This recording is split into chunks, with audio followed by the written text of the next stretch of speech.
Welcome back to the morning show here on Arise News. I'm Rufai Hosseini. And I'm Sheito Atigari. Since independence in 1960, the Nigerian state has witnessed a plethora of security challenges, more especially in the era of democratic rule. As the most populous black nation and a leading state in the African continent, available evidence shows that Nigeria has peculiar internal security challenges, such as ritual killings, cyber crimes, drug trafficking, and human trafficking, among others. In recent times, the country has witnessed new forms of security threats in our internal security management. So threats are undoubted crimes perpetrated by Niger Delta militants, Boko Haram sect, Southeast kidnappings, terror attacks by Islamic extremists in Jos, frequent clashes between farmers and herders in northern Nigeria, and the likes. Consequently, these internal security challenges have not only posed threats to corporate existence of Nigeria as a sovereign state, but also undermined the quest for unity in diversity, which underscores the rationale for adoption of federalism in Nigeria. So as the country prepares for the 59th independence celebration next week, we now have joining us Onyekachi Adekoya, a security expert who will look at Nigeria's internal security challenges and the solutions that will be needed. But before we get started, let's quickly get some update. What's happening in New York from Arise News correspondent Adesua Morua, who is covering the United Nations General Assembly. Adesua, how is it over there in New York? Hello, Rufai. Hello, Shaitan. Great to see you guys once again. New York is great. The weather is perfect today. It has been all week. Perhaps New Yorkers and tourists will just only have one thing to complain about. Most of the city is experiencing unusual traffic, and as expected, world leaders have converged on New York City. All right, let's quickly go to it at this one. You spoke to Emir Lamido Sanusi on the sidelines of his role as regards a sustainable development goal with the UN. You want to just recap that conversation a little bit for us, and also what is happening on ground, all the new updates? Indeed. In the 1 week of what has come to be known, well, cliched as the 1 week of diplomatic speed dating, where world leaders gather and try to get the most out of their gathering, most of these world leaders also have side meetings, bilateral meetings, and one of that, or functions as well. One of those was what happened yesterday with President Muhammadu Buhari attending and launching the Integrated Sustainable Development Goals for Nigeria, a report to help Nigeria actually domesticate the Sustainable Development Goals. And the Emir of Kano, Muhammadu the second, was there at that event, and I spoke with him. He just highlighted what Nigeria needs to do to achieve those 17 goals in the next 11 years. Possibility of achieving those 17 goals in the next 11 years looks like a very, big far cry when you look at the antecedents around. But there have been some efforts put in by partner agencies. You just want to talk on the sidelines of that and how we can integrate more? Yeah, well, Rufai, a lot of countries are far behind, and the United Nations has identified this as well. In as much as efforts are being made, a lot of countries are still dragging, and that includes Nigeria. But the government seems optimistic because at the fulcrum of the Sustainable Development Goals is equality, ending poverty, and inclusion for all. And the Muhammadu Buhari administration and the president himself as well yesterday in his speech at that event reiterated his administration's commitment to ending poverty. You would recall that just recently the president said he would bring out millions of Nigerians from poverty in the next 10 years. He seems focused on that goal, and he thinks that his administration can accomplish that mission by providing the basic needs for all Nigerians. And he highlighted some of the programs that his administration is embarking on: the social investment program, the social net, education for all, and a couple of others.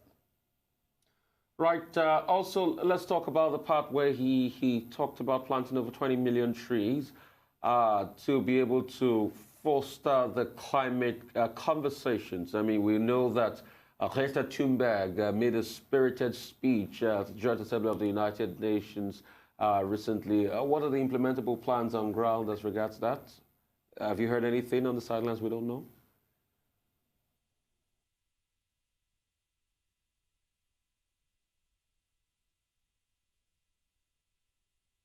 All right, Adesua, the president, while speaking, also talked about the fact that we're going to be planting more trees. I mean, what's the modus operandi on ground as regards that? Is there anything you're hearing? Is there going to be any ground plan once we get down?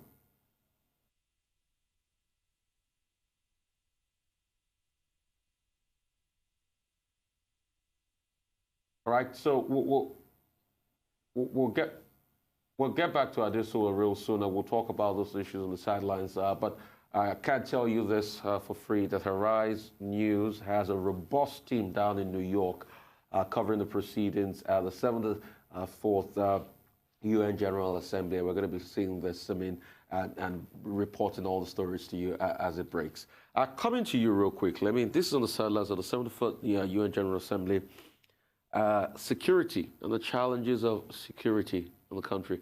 I mean, we all know that insurgency and militancy pretty much started in the 60s when Isaac Adakaboro did say I was going to fight for the rights of the Niger Delta people.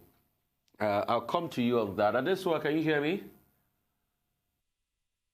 Yes, I can, Rufai. All right, Adesua, quickly that question.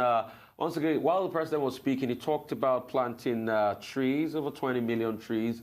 I say, are there any ground plans already running as regards that? Is there anything on the sidelines as regards that we don't know yet, as regards the planting of those trees and some other measures to climate change? Well, when it comes to geopolitical situation, you can tell it is heightened. And from this one-week high-level meetings by world leaders, it is unsure if there will be any resolve, even telling by their speeches yesterday. But when it comes to the social issues of climate change, poverty, education, equality, gender parity, those issues, those clamor are gaining traction. And a lot of people will attribute that to the fact that it is beyond the heads of states and government. These issues are being pushed by individuals, corporations, and groups of people who are interested in getting results. So it's beyond the powers of the heads of government and states. And so for climate change, it is indeed gaining traction. And a lot seems to be ongoing. Just looking at the young climate change activist who has got millions. This one, I mean, we just need to break in there.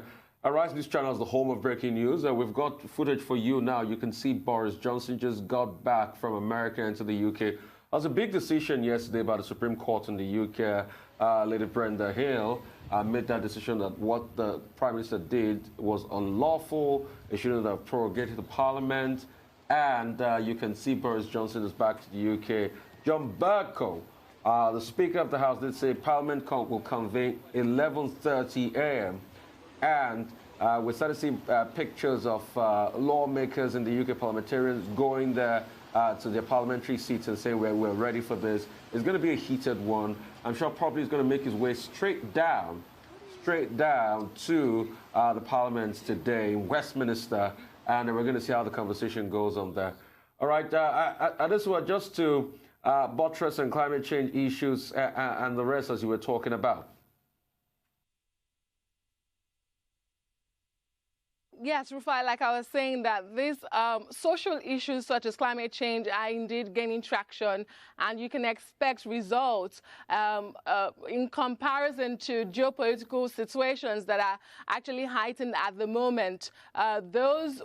We are not so sure that you would be getting a definite resolution from this one-week gatherings of world leaders here in New York. All right, Adesua, another very big one, which we're all very proud of, was the African Center in New York, in Harlem. I mean, we're excited about that. Can you talk to us about the sidelines and the contributions as regards that? Because it's long overdue for Africa to have a hub, the African Center, for the melting point of culture in New York.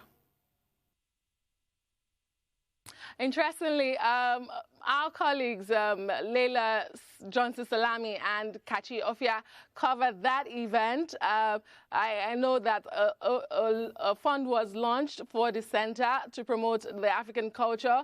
The Dangote Foundation had a lot to do with that. It was well attended by dignitaries from Nigeria, as well as other world dignitaries who were present at the event. But that's the much I know about that event. All right. So as we wind down this conversation, I mean, as a top journalist yourself, having the honor and the pleasure of covering the United Nations General Assembly 74th one, what will be your takeout? What will be your impact message as this starts to wrap up? There's a lot to take out from this event. It's an amazing one. I mean, journalists from across the world. It's interesting, but what I would take away from this experience is that, just the balance, the common balance in journalism, that the pen is mightier than the sword. You see the significance of journalism here in New York for the past couple of days, because the world leaders can gather and have these beautiful speeches they make in the General Assembly Hall, but it could as well end within those walls. But the role of the journalist comes into play by setting an agenda for them and making sure they don't rest on their oars when they make those beautiful speeches on the floor of the General Assembly Hall. So it is beautiful to be a journalist at this time, and every 1 week in September annually. All right, what a great time to be alive, Adesowa. What a great time to be a journalist. Thank you so much, Adesowa, reporting there from New York City. All right, coming back to... All right, so we'll still be talking about the security situation, and we were talking about many things happening, but you can see on sidelines of what is happening out there in New York.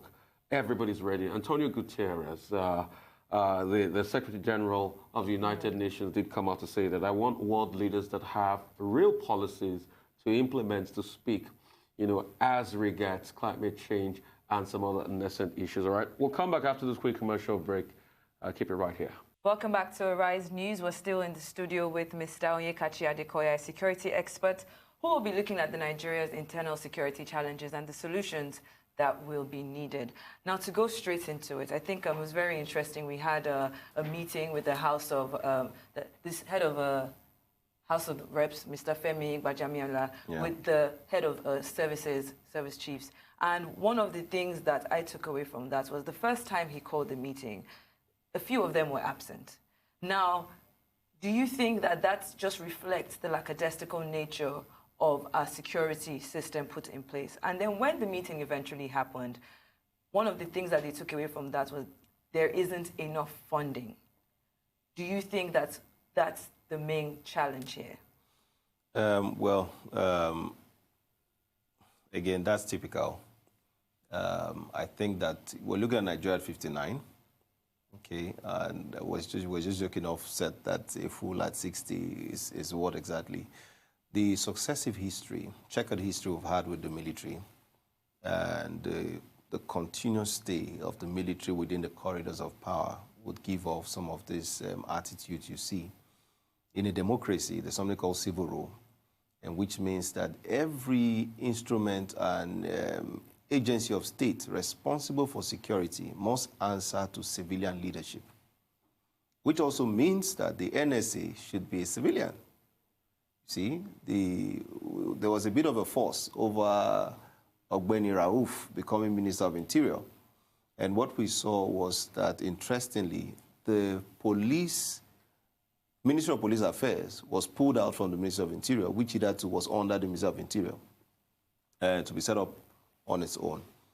Issues of security in a democracy, there's no two ways about it. It's we're no longer a military state.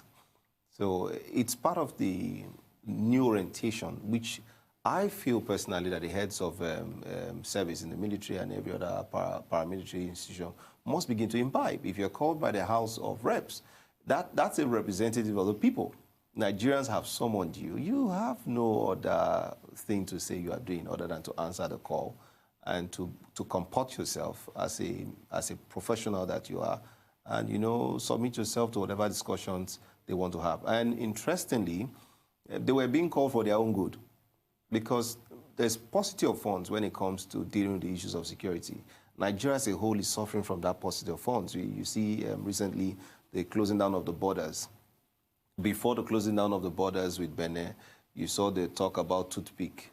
Then before that, you saw the talk about tomatoes. Now you're not talking about rice. This whole speak is that there is slightly and very likely going to be maybe a run on the Naira if our foreign reserve continue to dip. Because companies who are smart are beginning now to store value in USD. Okay, but as we continue to deplete our foreign reserves, which we don't have, okay, we then continue to have those issues. On the issue of funding, the service chiefs don't have, there's corruption, there's the issue of corruption in the forces, but in real terms, you take the police for an example. The police budget is what, about 340-something billion. 90% of that goes into recorded expenditure. The 10% which is meant for CAPEX, they don't even get because there's paucity of funds. In fact, I think it was yesterday, the Chief Justice of Nigeria came out to say they are not really independent because he has to go cap in hand to the Minister of Finance to beg for funds. So when you talk about the administration of criminal justice, you talk about maintaining social order, ensuring social justice, a lot has to go into it. Okay? Even in terms of even developing our infrastructure, there's also paucity of funds. So the paucity of funds which we suffer as a nation it's really pervading every part of society. So yes, there's that issue. I can talk all day about the NSCDC, how that they don't get the funds they should be getting. As a matter of fact, the military is also crying that they're not getting enough funds to even prosecute the war on terror.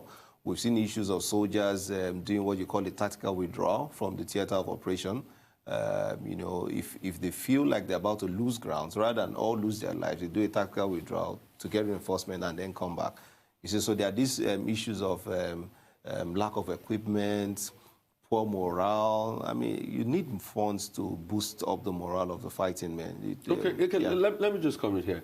I mean, I was asking a question earlier on, and I was trying to plot an historical antecedents. Yes. You know, based on when we started having things like this, and I talked about Isaac Adakaporo in the 60s, leading up to the Niger Delta militancy now and all of that.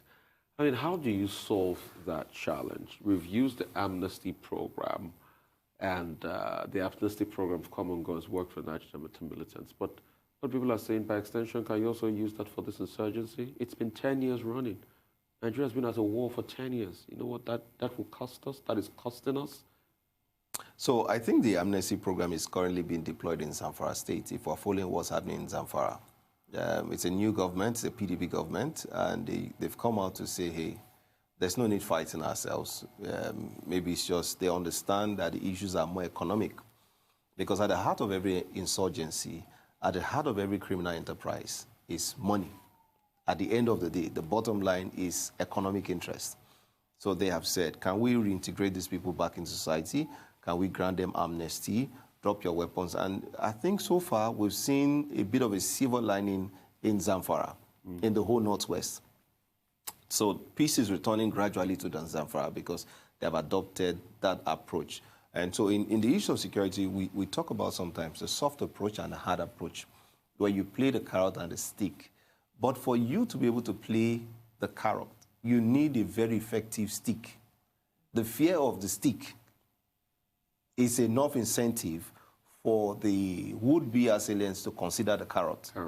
So the issue we're saying is that even the stick being a typology of force, brute force, when you need to apply it. You know, so some people talk about the domestication of our military. Okay, and it's okay to domesticate our military because our near neighbors don't pose any significant threats in terms of a full-out invasion of Nigeria. There's no West African state that would dare think of that. But in terms of subverting our interests, you see, our economic interests, as Benin is doing through the issues of smuggling, as Ghana is doing. You see, so Ghana just won now the bid to have Toyota set up and Toyota is just one case in point. What Ghana is doing systematically and deliberately is to position itself as a credible alternative to Nigeria for FDI. And so you look at their airports, that's a statement in itself. Now, Nigeria wants to increase VAT by 7%. Ghana wants to drop VAT, and in some cases, take it out completely. You see, so there's a lot of FDIs going into Ghana. We signed the African Continental Free Trade Area Agreement, okay? We're coming with nothing to the table, except for Dangote, who will be pumping out maybe 400 million liters. So let's narrow this down. There's an economics of security, and that's what you're exactly. I want to come to the economics of security and how the fact that we have had a constant, consistent issue of leadership, poor leadership, or the outright lack of it, where our leaders go to sleep, and they don't see the positive correlation between economic development and national security. What's our national security posture as a country? What would you say it is? So in 59 years, you say we don't have any national security posture? It's checkered. It's a checkered history. People come, they want to line up their pockets. You know, you take people, the military persons, I find gentlemen friends who are military persons, but all they do is they live in the barracks, they work in the barracks, they exit from the barracks. You bring them into broader issues of security, they already are suffering from tunnel vision. Except from the ones who are well-educated and well-exposed. And, you know, that number is very few. And you bring them into roles of policy where you have to draft policy. And policies we see are a guideline to action. So there's a 5-year plan, 10-year plan, 20-year plan, 50-year plan for even security. Yes. You know, one of the suggestions that was brought by the meeting that he had with the House of Reps was the inclusion of an international community in the area of training of our security forces. And right now, you know, we have our President Buhari at the UN General Assembly Summit, where he has a chance to meet with these world leaders. Do you think it is important to start having these conversations? You said it yourself that they have a low morale. You know, some of them leave in the barracks and exit from the barracks. Do we need an international, you know, opening a chain of international communication for our security forces? We've had that several times in recent past. The US, the British forces, NATO forces, we've had several training interventions. But it is said even in management speak that culture eats strategy for breakfast. You can train all you want, and the guys have to come and be set within the same culture. The training makes a nonsense of the training. Let me give an example. Before you give an example, it's unfortunately for us, we need to go. But something you said was profound is culture eats strategy for breakfast. Absolutely. And it's really true. No matter what strategy we put together, we also need to look at the cultural aspect. Thank you so much for being here. Definitely, maybe in the course of the week, when we start to celebrate Nigerian 59 properly, we'll still look at this and come back to you. That's our show for you this morning on the Arise News channel. It's been one of the joy and a pleasure. My name is Rufai Aseni. And I'm Sheto Atigari. Enjoy the rest of your day.